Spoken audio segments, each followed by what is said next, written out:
The night my new house finally felt like a home was the same night I realized how thin trust can be. If I hadn't taken the wrong glass, if my son hadn't laughed and switched with me without thinking, I wouldn't be here telling you this. Because sometimes, survival isn't about strength. It's about a mistake that saves your life. I remember standing in the doorway, keys still warm in my palm, listening to the echo of voices filling rooms that had been silent for months. The housewarming had started small, just family, a few close friends, but it grew the way memories do, quietly and then all at once. Laughter brushed the walls, music hummed low, respectful, like it didn't want to disturb something fragile. This house was my reset. After years of loss, paperwork, and nights where sleep felt optional, I wanted a beginning that didn't hurt. I wanted my son to see that we were moving forward. He was 17 then, tall, thoughtful, still pretending he didn't care about details while noticing everything. He helped me set out the glasses, aligned them with a precision I'd never taught him. When I teased him about it, he smiled the way he always did, like he was guarding something private. "Big night," he said, handing me a glass. "You okay?" "I'm better than okay," I told him. And I believed it. Among the guests was Daniel. I'd known Daniel for almost a decade. We met through work first, then life stitched us closer together. He was the one who showed up when my car broke down, who sat with me through endless cups of coffee when my world felt like it was shrinking. When I lost my partner, Daniel became a constant, steady, reassuring, dependable in a way that made you stop questioning things. He hugged me that night, firm and familiar. "Proud of you," he said, looking around the house. "You did this." Those words mattered more than he knew. Daniel had been there during the renovation too, offering advice, bringing takeout, insisting I rest when I worked too long. My son trusted him. That alone felt like proof enough. The evening unfolded gently. Stories from the past, small jokes about crooked shelves, compliments on the view from the back windows.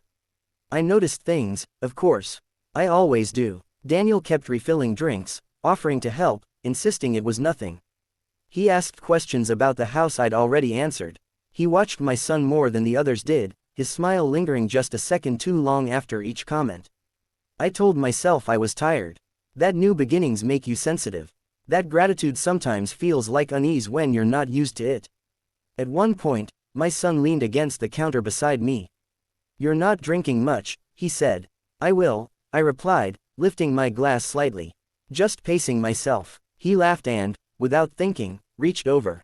"Trade you. Mine tastes weird." It was such a small moment. So ordinary. I remember the sound of the glasses touching, the brief cold against my fingers as I took his. Daniel was watching, not staring, just watching enough that my chest tightened. His expression shifted quickly, like a cloud passing over the sun, gone before I could name it. "Everything okay?" he asked. "Yeah," I said, just celebrating. I took a sip. The taste was off, not unpleasant, just unfamiliar. I assumed it was the brand. Someone changed the music. The room breathed in and out.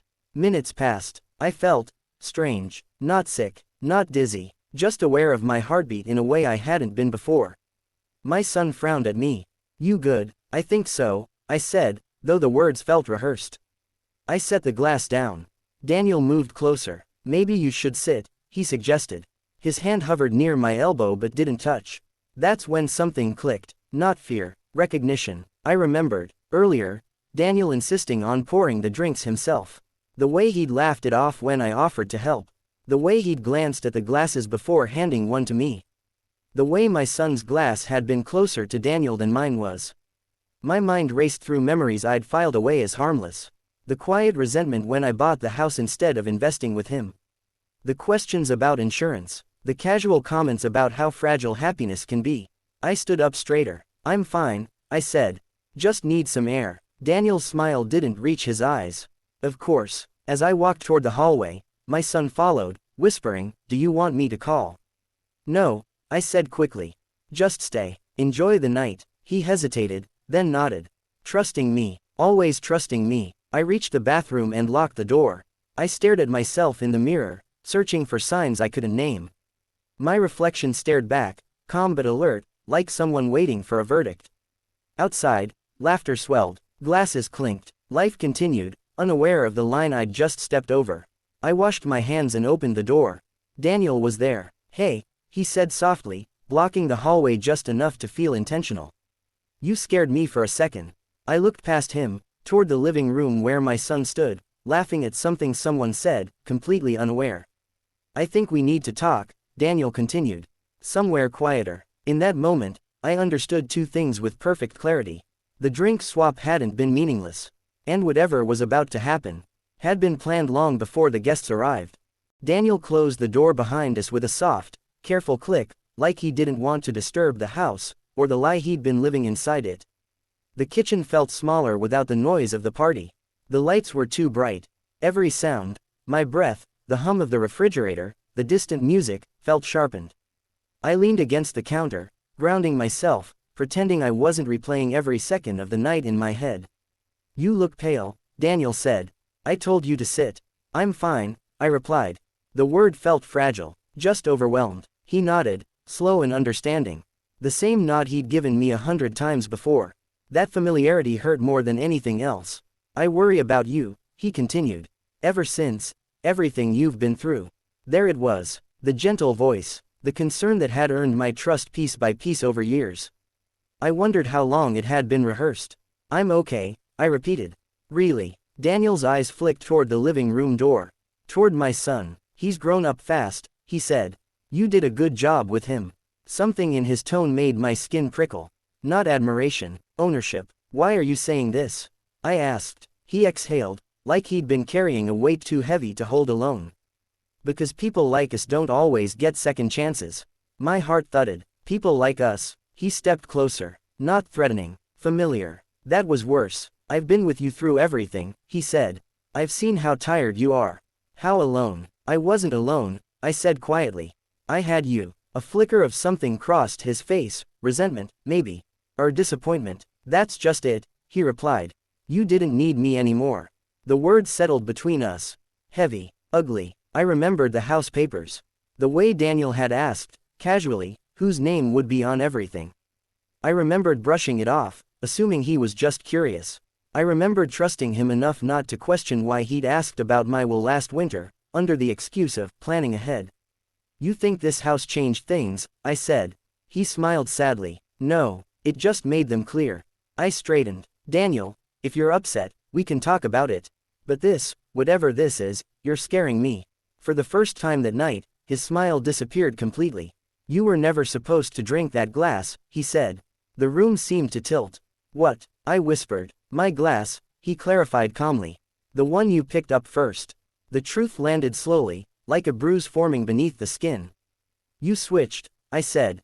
With my son. Daniel's jaw tightened. I didn't plan for that. My pulse roared in my ears. What did you plan, Daniel? Silence stretched, long enough for the answer to become unbearable. I planned for things to be easier, he said at last. For both of us. I laughed then, once, sharp and broken.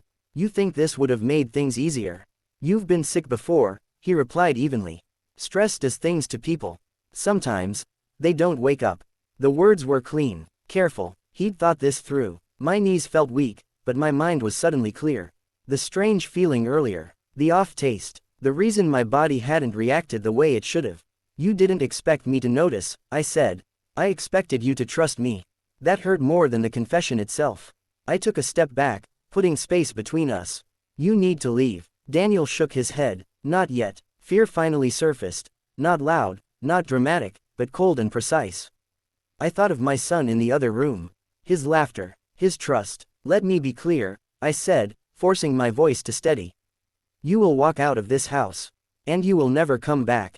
And if I don't? He asked quietly. I met his eyes. Then the story doesn't end the way you want it to. He studied me, searching for weakness. He didn't find it. Footsteps approached. My son's voice drifted closer. Dad, everything okay? Daniel stepped back instantly, rearranging his face into concern. Just talking, he called out. I opened the door before he could say anything else.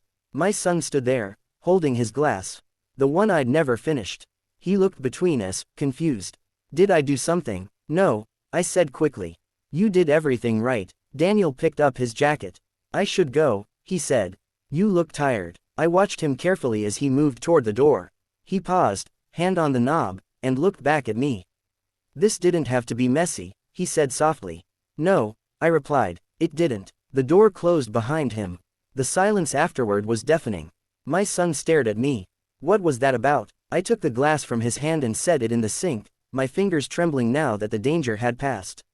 You saved my life tonight, I said. He frowned. What do you mean? I wrapped my arms around him, holding on longer than usual. Breathing him in, grounding myself in the fact that he was here.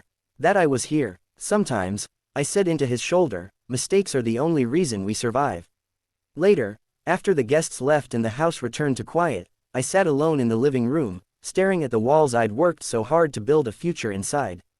Trust doesn't shatter loudly. It breaks in whispers, in familiar smiles, in hands that once helped you stand, before trying to push you down. And every time I pick up a glass now, I remember how close I came to never putting it down again.